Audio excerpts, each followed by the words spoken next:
बॉलीवुड में अक्सर casting couch के मामले सामने आते हैं। बॉलीवुड सितारों से कई बार ऐसे अनुभव का सामना करना पड़ता है, खास तौर पर एक्ट्रेसेस को। ब्रिटिश गायिका और अभिनेत्री सोफिया चौधरी, जिन्हें शादी नंबर वन, प्यार के side effects, once upon a time in Mumbai, दोबारा जैसी बॉलीवुड फिल्मों में उनके काम के लिए जाना जाता है, उन्होंने हाल में ही फिल्म इंडस्ट्री में अपने कास्टिंग काउच से जुड़े अनुभव का खुलासा किया।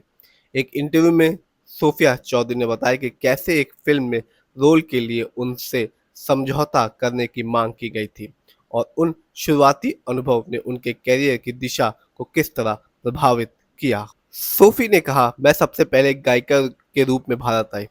मेरे कुछ हिट म्यूजिक एल्बम पहले से ही चल रहे थे और एक्टिंग में भी हाथ आजमाने की इच्छा थी।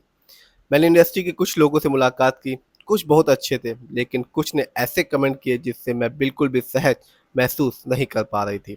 मेरी माँ आज भी मजाक में कहती है कि जब हम पहली बार मुंबई आए थे तो लोग कहते थे कि तुम्हें एडजस्ट करना होगा, समझौता करना होगा। हमें शुरू में समझ नहीं आया कि इसका मतलब क्या है।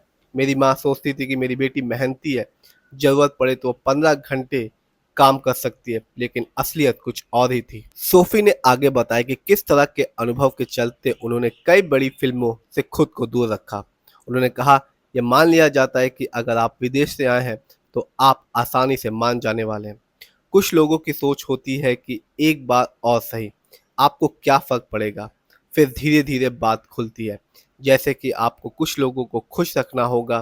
कोई कहता है कि मैं आपसे और मिलना चाहता हूँ, ताकि आपकी पर्सनैलिटी को समझ सकूँ, या फिर मेरी शादी अच्छे दौर से नहीं चल रही है, मुझे आपके साथ वक़्त बिताना है।